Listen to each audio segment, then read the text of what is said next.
Hello everyone! Welcome back to my YouTube channel, Pinoy Crew TV. Ayan, ang pag-uusapan natin. Hindi tayo mag-uusap doon sa away ng mag-ina at sa girlfriend niya at saka kay Yolo. Ang pag-uusapan natin kung sino ba talaga ang naghubog sa kanya para mag-isang tunay na gymnast at maging isang 2 times Olympic gold medalist sa Paris. At ito ay nagbigay ng karangalan sa bansang Pilipinas na ngayon ay meron na tayong 3 golds. Yung isa ay sa weightlifting at yung isa naman ay, yung dalawa, ay sa gymnastics, artistic gymnastics. So, sabi nila, long before Coach Moni, so ang Moni na tinatawag ay si Monihiro Kugiyama na from Japan. However, there were at least 3 Cebuano coaches who have helped Yolo on his way towards achieving his Olympic dream. So, ang una ay si Ricardo Otero at ang pangalawa ay si Joel Panogalinog and of course, si Aldrin Castañeda. So, sila yung tinatawag kong the 3 musketeers na naghubog sa kanya. Pero, maliban sa kanila, ay meron pang marami, sabi nila. So, unahin natin dito si Ricardo Otero. Ano ba ang kanyang naging rule sa buhay? So, yung sabi dito sa in-interview na si Joel, sabi dito, kamerang tulo maoy nakagunit ni Kaloy nga taga Cebu. So mga taga Cebu po sila, mga Bisaya. Ang uban taga Manila na. So yung taga Manila ay hindi siya na-emphasize kung sino-sino. Panogalinog said in an interview with the Freeman, yung isang nag-interview, yung Freeman, ganon. So, yung sa Manila kasi, siguro, wala silang tiyaga or yung 3 Cebuano kasi na to, sila ay mga former gymnast sa bansang Pilipinas sa national team.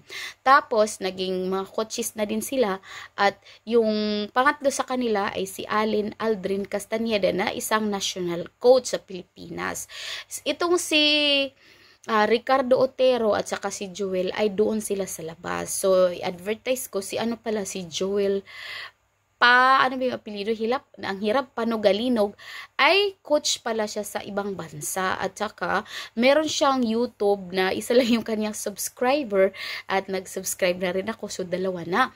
Nandun yung kanyang mga videos 7 years ago, so ngayon ay medyo may edad na siya kasi nga 7 years ago lang. So sino-sino ba ang mga ito? So dito sinasabi na Panogalinog, Otero, and Castañeda were all former national gymnasts from Cebu who had also devoted their time to coaching with Yolo as one of the many gymnasts they had passed to their knowledge of the sport, especially that foreign training and coaches are very expensive. Yun, expensive nga, totoo yan. At saka kung hindi ka pa kasikat, walang papakahirap o walang susugal sa'yo. Pero ngayon na, Olympian na siya, syempre, ang dami-dami nang tutulong sa kanya. Ganun yun, ang realidad. So, dito tayo kay Ricardo Otero. Sino ba tong Ricardo Otero na to? So, si Otero, a Southeast Asian Games gold medalist during his prime. Ganon. So, molded Yolo's love. Siya yung nag-mold Yolo's love for gymnastics and made him a champion in the palarong pambansa before the latter got the opportunity to train abroad. So, sa kanya nakilala. So, ito pa lang si Ricardo Otero ay nasa Kuala Lumpur where he is now based. Gymnastic coach Ricardo Otero never fails to tune in each time the Philippines Carlos competes, may it be in the Olympics or World Championships or the Asian or Southeast Asian Games. So, dun siya. So, kung makikita nyo dito sa picture na ito, yung kay Otero, so makikita natin na siya yung nagsuot ng sombrero at saka katabi niya ay yung lolo ni Carlos Yolo. So, yung lolo kasi niya, nagtiyaga na dalhin siya dito. So, ito si Carlos Yolo, yung may pinakamadaming medals na maliit siya. O, ito, merong circle dito kasi. So, bata pa siya noon kasi nga, nagko-compete pa siya sa Asian Games. So, dito naman, kung makikita din natin, ayan, yan yun siya. Nasa Kuala Lumpur siya sa Malaysia na siya naka-base at doon siya nagko-coach, diba? Opposite, diba? Yung mga coaches natin nagpupunta sa ibang bansa, tapos yung mga athlete natin nagpupunta sa ibang bansa. Why not kaya ano na lang yung sa bansa na lang natin. Ang problema din, kulang din sa pera o 'di ba, walang sahod na sapat kaya lumalabas sila. So yung talent nila doon na si share sa mga taga-ibang bansa. Ganorns. Okay, so dito tayo. Sabi naman ni Ricardo Otero, pinagmamalaki ko yan sa mga estudyante ko dito. Doon sa Malaysia. Sabi niya, minsan sinasabi ko sa kanila, kilala ko yan si Kaloy. So, yung mga bata daw ayaw maniwala. Ayun, dito. The truth is, Otero doesn't just know YOLO. He was among the first coaches to take YOLO under his wings back when the country's first Olympic double gold medalist was a frail, hyper kid just beginning to fall in love with a sport that years later would bring him fame and untold riches. Oh, di ba? Ang hirap-hirap nila noon. Sinasabi pa nga doon sa litanya ni Ricardo Otero na yung sila Carlos kasama ng kanyang mga kaibigan ay doon lang sila tatambling-tambling, tatakbo-takbo at hindi daw sila makahawak ng mga aparatuses kasi hindi sila pinapahawak. At doon daw sa lugar na yon may mga tao na ayaw sa kanila kasi nga amoy pawis tapos hindi nagbabayad hanggang sa mabigyan si Ricardo Otero ng pagkakataon na mahawakan niya itong si Kaloy kasama ng kanyang mga kasamahan. Ay, wag nating tawagin Kaloy, Carlos Yolo pala. At nakita agad daw niya kung sino talaga ang pinaka the best, yung talagang mag-i-improve. So, yan yung kanyang version. So, ito naman si Jewel Panolinog, ang kanyang version naman ay ganito. Sabi niya, Panugalinog pala.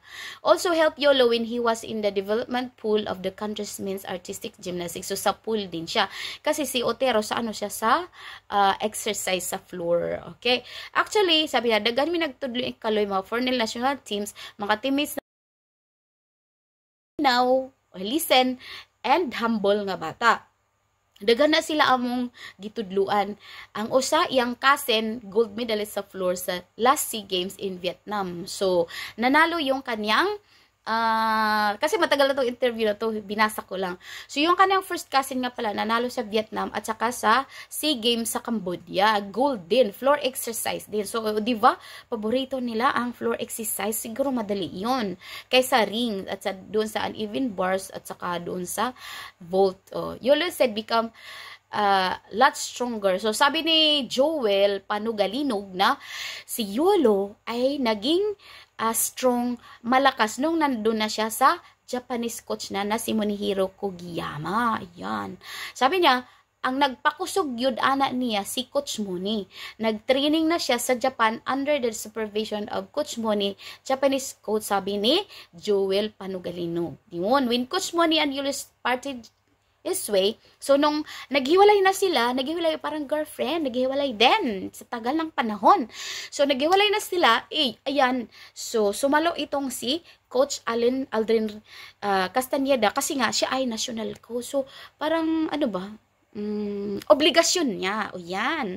So, pagkatapos ng 3 coaches, naturuan siya, nanalo sila ng mapalaro, kung alin-alan, ma-international, ganun. Hindi pa gaanong sikat, hindi pa siya kilala. So, dito siya nakilala kay Coach Monihiro Kogiyama ng Japan. With Coach Kogimiya, YOLO won 2018. In 2018, nanalo siya ng Senior International Debut and World Championship medals. Not only this, YOLO also won bronze on the vault at the Melbourne World Cup and later claimed silver at Baku World Cup before securing gold in floor exercise. Apart from the accomplishment, Kogimiya recalled the difficult period when YOLO then just 16. So kasi, una niyang hinawakan, si YOLO ay 16 years old pa lang. So, kung bilangin natin, na una niyang hinawakan si YOLO, napunta ng Japan, 16, 17, 18, 19, 20, 21, 22, 23. So, 7 years din sila. Matagal din yun, di ba? Di ba, attached na attached. So, apart from the accomplishment, recall the difficult period when YOLO Destin left his family in Manila in 2006 to train in Japan under a scholarship program. Kaya pala siya nakapunta doon. Tapos ito pa, sabi pa ni Coach Monihiro Kugiyama, when we started training in Japan, Carlos was only 16 years old. At that time, there were few supporters. Few pa lang supporters. Ngayon, dami na. And I had to pay our own expenses. Galing sa bulsa niya daw. Kugiyama said the transaction was hard for the promising young gymnast. The Japanese mentor further recalled a challenging period when Carlos Yolo nearly gave up. Gusto niyang sumuko. Bakit daw?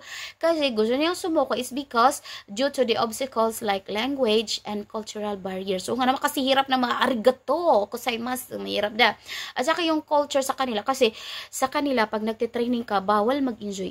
Dapat andun ka lang talaga. Training ka dyan. Nag-training ka sa mga nalo. Diba? Ang Japan, pang-ilan sa tali. Hindi ko pa nakita kasi nakafocus ako dito. So, sabi dito, I remember giving Carlos a ticket while we were at a ramen shop to return to the Philippines when was 16 years old. Kugiyama said, reflecting on those tough moments. There were times when I imposed a strict training regime on him. So strict talaga, kaya na-mold doon sa kanya yung kanyang mga muscles, yung kanyang pag-iisip na dapat manalo ako manalo. But Carlos has always been aiming for the gold medal at the Olympics. So ang nangyari ay nag-separate ways sila, tapos in good naman daw. Kasi nga, bakit sila? Kasi personal reasons. Dahil, tingnan mo ha, there were times where I imposed a strict training regimen on him. So, ibig sabihin noon, practice ka lang ng practice para ka manalo. So, yun. Kaya sinabi ng kanyang former coaches, ni Ricardo Otero at saka ni Joel Pagolinog na doon talaga siya nag-strong. So, nung nag-separate na sila, sabi ni Darlene, isa din ito sa mga coaches na babae, De La Pesa. It was the Gymnastic Association of the Philippines headed by its President Cynthia Carion that made the decision based on Coach Moni. So, si Coach Moni ay nag-recommend din siya kay Coach Aldrin Castaneda na siya yung magko-coach sa kanya. Si said Castaneda obliga siya as part of his job as a national coach and did what he can to give Kaloy the needed support, including at the Olympics. So, kung makikita niyo, si Coach Moni ay siya, siya yung nag-recommend na si Coach Castaneda ang pumalit sa kanya para matulungan. So, ang kagandahan dito kay Coach Aldrin na Pilipino siya, tinulungan niya si Carlos Yulo na manalo sa pamamagitan ng pag-ikot-ikot nila around the world at marami daw silang pinuntahan na lugar at kinukuha nila yung mga suggestions, yung mga technique para may i-apply ni Carlos sa sarili niya. So, kung makikita natin dito sa pagpanalo, para siyang tatay na, nanalo na tayo. Tapos, nag-post din siya sa kanyang Facebook, ito si Coach Castaneda. Hindi siya maingay, tahimik lang siya. Sabi niya na, thank you Lord, we did it. Ayan, iyak ng iyak dito si Carlos. Nung siya ay nanalo, sabi niya, tatay, nanalo tayo, tatay. Yun, ganon. Praise the Lord. 2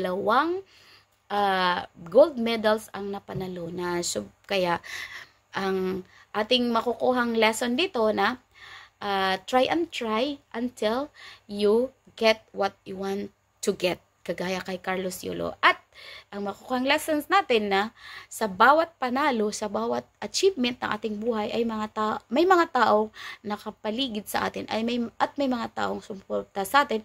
At isa na dito ang tinatawag kong the Three Musketeers na si Ricardo Otero at si Joel Pagolinog at ito naman si Coach Allen Aldrin Castaneda. At hindi natin maihiwalay na meron din siyang isang coach kung saan yun ay nagpalakas sa kanya ayon sa mga former coaches niya na walang iba kundi si Monihiro Kugiyama. So, wag po natin kakalimutan ang mga taong yun na nakatulong para maging successful ang ating 2-time Olympian medalist na walang iba kundi si Carlos Yulo. Maraming salamat! Bye-bye! History is made.